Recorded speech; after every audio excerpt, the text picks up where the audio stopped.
All right, Shalom. This is Brother Kasha Kwala coming back at you with another lesson, giving all glory, honor, and praises to Yahweh, Ba'ashem, Yahweh Shai, Ba'ashem Achakwadash. Double honors to the apostles and elders of Great Millstone who rule and teach well. Peace, love, salutation to the elect 144 first fruit. You see, I got this definition right here. The word cope. It means a person deal effectively with something difficult, and it has a little sentence here with the word cope in it. His ability to cope with stress. It says have the capacity to deal successfully with. All right, so I wanted to use this word, and title. I'm gonna name the title of this lesson is "Find Your Peace." Find your peace and cope with the situation. We're in a situation right now. You're in your own little situation that the Lord put you in. Cope with it. Learn to deal with it successfully. All right. Learn to deal with the adversity and the tribulation effectively. Okay. Cope with it. Manage it. All right. Make something out of nothing, you could say. Even the Lord gave you everything.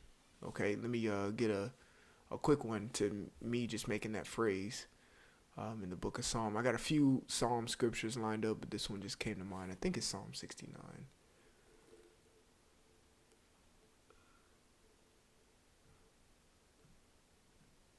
Give me one moment. It may be 68. Let me see. Where it says the Lord daily loadeth us with benefits.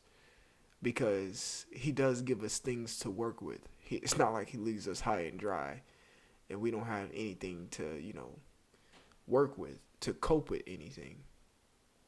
All right, let me see if I can find it.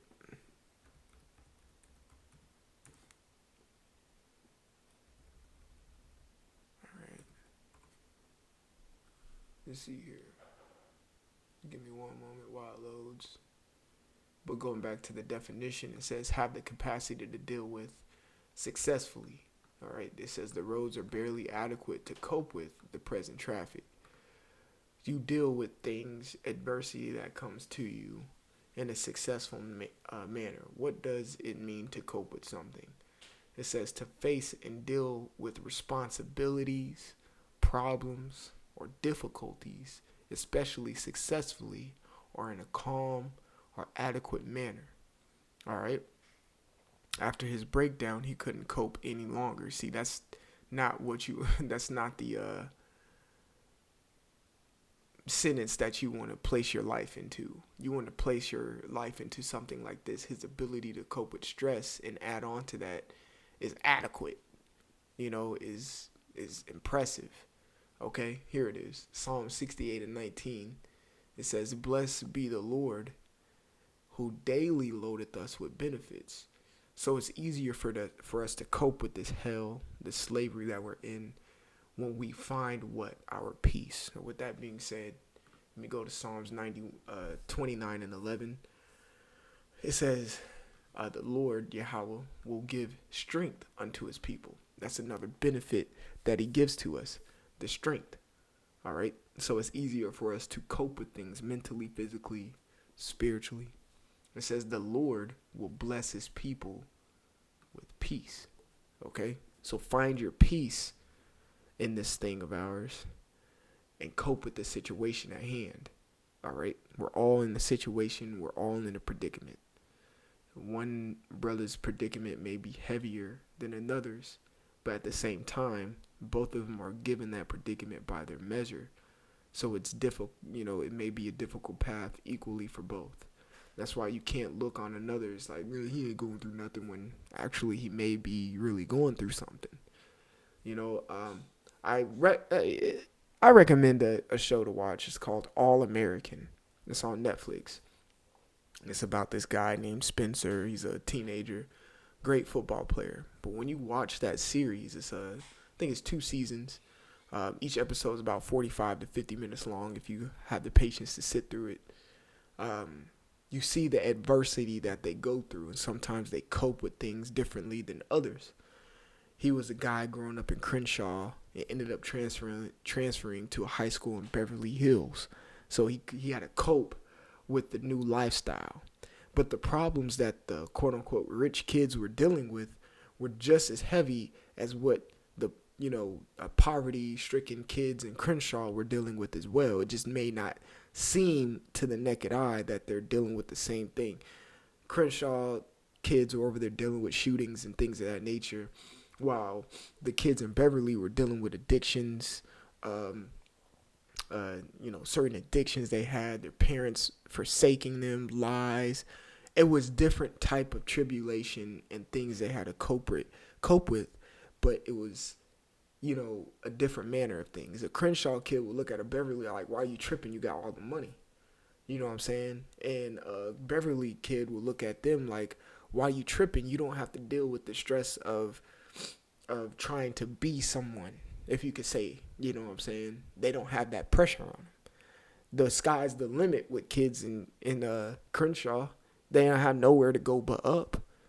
In the Beverly Hills side, they have to prove themselves every day to their parents and everybody else. It's just a different type of thing you have to cope with. So again, Psalms 29 and 11, the Lord will give strength unto his people. The Lord will bless his people with peace. So you can't look on another brother's like he ain't really going through nothing when actually he is. Or another brother, he's going through everything and feel like I'm not going through shit. When, hey, you are going through something. You're just coping with it differently from what another brother. That's it. All right. So find your peace with this. It says Psalms 34 and 14, depart from evil. All right. So like the scriptures say in Proverbs, keep thy foot, pretty much from evil. Ponder the path of your feet. I think that's in Proverbs, the 4th chapter. So keep from the bad, evil ways and do good. All right. And do good. That reminds me of a script. Okay. Let's find it real quick. In the book of Titus. It's the 2nd chapter. Titus 2 and 5. To be discreet. I know it's speaking about, the young woman and how the aged woman is supposed to treat. But aren't we likened unto the woman according to the book of Jeremiah? I want to say the 2nd chapter. Or the 6th chapter. Verse 2, if I'm not mistaken. It says to be discreet, chaste, keepers at home. Just good. That's all it says. Just good. So depart from the evil and do good. I'm going to finish this script out for the sake of it. It says obedient to their husbands and that the word of the Most High be not blaspheming. That's right. Obedient to the husbands. Well, what? Yahushua is the bridegroom. Or, and we're, pretty much the bride. Like we're waiting for him to come.